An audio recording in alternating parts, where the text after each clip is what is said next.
The lights tremble before the crowd does. It's that soft, electric hum that fills a theater right before something unforgettable happens, the kind that makes you lean closer to your screen without realizing it. The camera glides over thousands of faces, then stops on one young man standing alone on the biggest stage of his life. No backup singers. No flashy effects. Just a Filipino dreamer gripping the microphone like it's the last thing tying him to home. And before a single note is sung, you can already feel it, this audition is about to change everything. If you've ever believed that one voice can stop the world, stay with this story until the end, and don't forget to like the video and subscribe, because moments like this deserve to be remembered. He grew up in a narrow street where music leaked out of old radios and open windows. His father worked long nights, his mother counted coins carefully, and the walls of their home were thin enough to let the neighbors hear every song he practiced. Elvis Presley wasn't just a legend to him, he was an escape.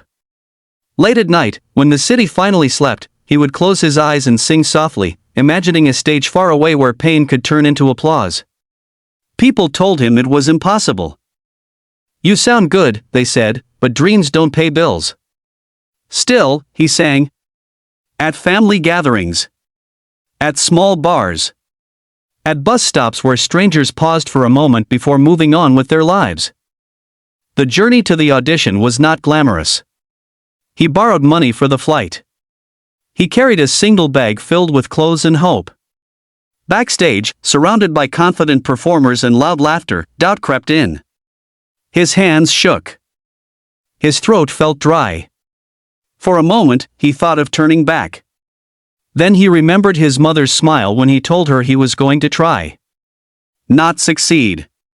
Just try. That was enough. When his name was called, the room changed. The judges looked up with polite curiosity, the audience whispered, and the cameras closed in. He introduced himself with a shy smile, his accent thick, his eyes honest. When he said he would sing Elvis, a few people exchanged glances. Covers are risky. Legends are dangerous to touch. Simon Cowell leaned back, arms crossed, that familiar look of skepticism resting on his face. The first note didn't explode. It didn't scream for attention. It arrived quietly, warm and controlled, like a memory returning. Then the second note followed, and suddenly the air felt heavier. His voice wasn't an imitation, it was a conversation with the past. Every word carried years of struggle, nights of hunger, mornings of hope. The audience fell silent. Phones lowered. Eyes widened. Even the judges leaned forward. As the song grew, so did the emotion. His voice cracked just enough to be real, strong enough to be powerful. It wasn't about hitting every perfect note, it was about meaning. Tears began to fall in the crowd. A woman covered her mouth. A man closed his eyes. On the judges' table, smiles faded into something deeper. Simon's expression changed, not into shock, but into something rarer. Respect. Then came the final note. He held it, steady and fearless, as if daring the world to doubt him now. When it ended, there was a heartbeat of silence. Just one. And then the theater erupted. A standing ovation surged like a wave. He stood frozen, eyes wide, as if he didn't believe this moment belonged to him. Simon stood too. He didn't clap right away. He looked at the singer, shook his head slowly, and smiled. When he spoke, his voice was calm but unmistakably moved. He said this wasn't just a performance, it was a reminder of why music matters. Other judges wiped away tears, praising not just the voice, but the courage behind it. When the golden buzzer was pressed, time seemed to stop. Golden confetti rained down like a promise fulfilled. The singer dropped to his knees, overwhelmed, hands shaking, tears flowing freely. In that moment, he wasn't just representing himself, he was every dreamer who had ever been told they were aiming too high. Backstage, he called his mother. He couldn't speak at first. Neither could she. Sometimes love doesn't need words. This is why stories like this matter. They remind us that talent can come from anywhere, that perseverance can silence doubt, and that one brave moment can rewrite a lifetime. If this story touched your heart, don't keep it to yourself. Like this video, subscribe to the channel, and share it with someone who needs a reminder that dreams are still worth chasing. Because somewhere right now, another voice is waiting to be heard, and you might just be the reason they believe in themselves.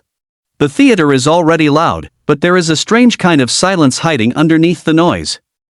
You can feel it in the way people stop shifting in their seats, in the way the camera slows as it moves across the audience. Something is about to happen. Not something planned, not something rehearsed for weeks with fireworks and tricks, but something real. A single man stands on the stage, the lights warm on his face, his hands wrapped tightly around the microphone. Before he sings even one note, you sense it in your chest: this audition is going to leave a mark. If you've ever felt invisible, if you've ever dreamed quietly while the world told you to be realistic, stay until the very end of this story. And if moments like this move you, don't forget to like the video and subscribe to the channel, because stories like this deserve to reach every heart that's still hoping. He comes from a place where dreams learn to whisper before they ever learn to shout. A modest neighborhood in the Philippines, where mornings begin early and nights end late, not because people are chasing success, but because survival demands it. His father worked wherever work could be found, sometimes coming home with tired eyes and empty pockets. His mother stretched every peso as far as love would allow, turning small meals into family moments and hard days into lessons of patience. Music was not a career there. Music was background noise, a comfort, a friend that visited when everything else felt heavy. As a child, he didn't have expensive toys. What he had was an old radio that crackled when you turned the knob just right.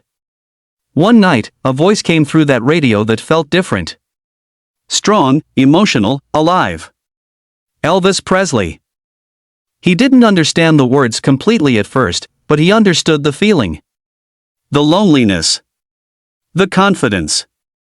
The way one voice could fill a room and make pain sound beautiful. From that night on, he sang whenever he could. Quietly at first, so the neighbors wouldn't complain.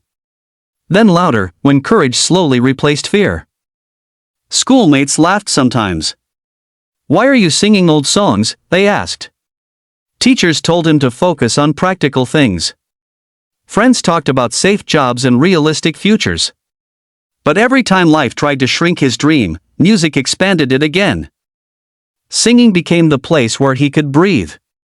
When his father came home exhausted, he would sing softly to lift the mood. When his mother worried about the future, he sang to remind her that hope still lived in their home.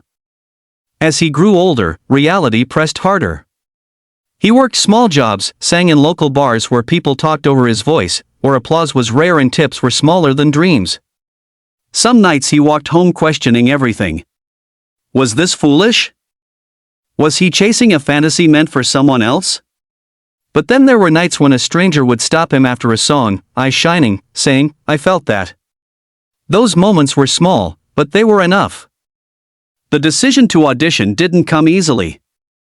It meant leaving home, risking money his family barely had, and standing in front of judges known for crushing honesty. But his mother looked at him and said something simple: "If you don't try, you'll always wonder." That was all he needed. The journey was long. Airports he had only seen on television.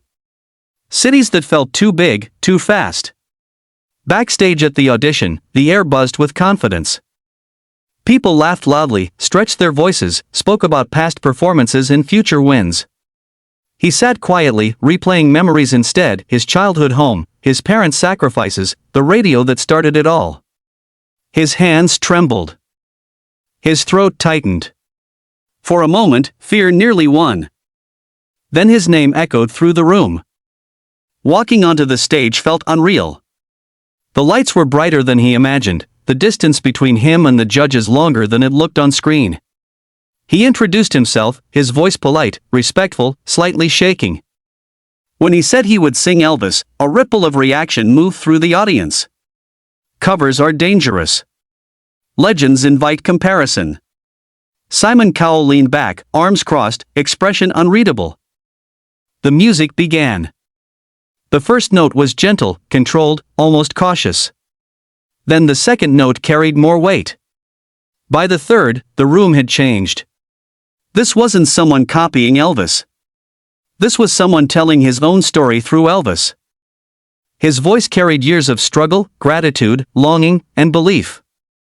Every lyric felt lived in, like it came from experience rather than imitation. People stopped breathing normally. The audience leaned forward as one. A woman wiped away tears before she realized she was crying. A man whispered "wow" under his breath. On the judges' table, something rare happened. Judgment faded, replaced by attention. As the song built, so did the emotion. His voice grew stronger, richer, filled with quiet power. There were imperfections, but they made it human. Real.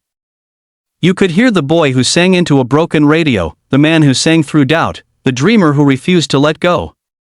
When he reached the chorus, it felt like a release, not just for him, but for everyone listening. Simon's posture changed. He leaned forward, eyes fixed, arms uncrossed. The smile that slowly appeared wasn't planned. It was instinctive. The final note hung in the air, steady and brave. When it ended, there was silence. Just a heartbeat. Then the explosion. Applause thundered through the theater. People jumped to their feet. Cheers echoed from every corner. The singer stood frozen, eyes wide, overwhelmed by the sound of belief. Simon stood too. When he spoke, his voice was calm, but the impact was enormous. He said that moments like this are why the show exists. That this wasn't just a performance, but a reminder that greatness doesn't come from privilege, it comes from perseverance. Other judges echoed the sentiment, their voices shaking with emotion. Then came the golden buzzer. When it was pressed, golden confetti poured from above, wrapping the stage in light. The singer collapsed to his knees, hands covering his face, tears flowing freely. In that moment, he wasn't just celebrating success, he was releasing years of fear, struggle, and doubt. The audience cheered louder, knowing they were witnessing something unforgettable. Backstage, he called home. His mother cried. His father struggled to speak. Pride filled the space where worry once lived. This story is bigger than a performance. It's about courage. About believing when belief feels foolish. About honoring where you come from while reaching for where you want to be. If this story moved you, if it reminded you of your own dreams, like this video, subscribe to the channel, and share it. Because somewhere right now, someone is standing quietly with a dream, waiting for proof that miracles still happen.